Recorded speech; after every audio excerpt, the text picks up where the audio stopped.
Alors, il faut savoir que 17 000 supporters français au total ont pris des billets pour ce mondial. Sur place, ils donnent de la voix. Ils arrivent même à concurrencer les Brésiliens. Sandra Boulanger et Guillaume Bernard les ont rencontrés à Ribeirão Preto.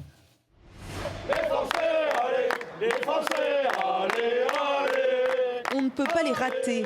Les irrésistibles Français, les plus fidèles supporters de l'équipe de France, assistent pour la première fois à un entraînement public.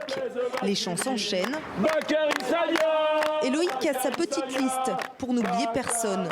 Il prend son rôle de supporter des Bleus très au sérieux. On les a rencontrés 2-3 fois et c'est vrai que c'est le message qui nous font passer aussi, c'est que quand ils sont à l'étranger, ça donne toujours un petit coup de boost de voir, même si c'est pas nombreux, mais quelques supporters français, ils se sentent moins seuls et isolés, donc ça donne un peu de courage. Donc voilà, si on peut apporter ne serait-ce qu'un infime pourcentage dans l'obtention de la victoire, on sera là pour.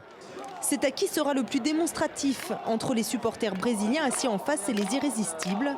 Ces fans français se donnent toujours à fond dans les bons comme dans les mauvais moments. Mais forcément, c'est plus agréable quand un lien se crée entre eux et les joueurs. Il y a le regard, il y a le sourire, il y a le petit coucou. Et puis on voit, il y a aussi les médias aussi maintenant. On voit sur Twitter, Facebook, il y a des commentaires qui sont dirigés directement aux supporters. C'est sympa. D'ailleurs, quelques minutes plus tard, exceptionnellement, les joueurs s'approchent des tribunes pour échanger quelques mots.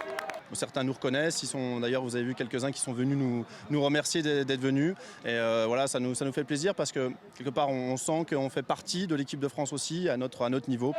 Après les matchs de Porto Alegre, de Salvador et de Rio, les irrésistibles Français partiront demain pour Brasilia pour assister au 8e de finale.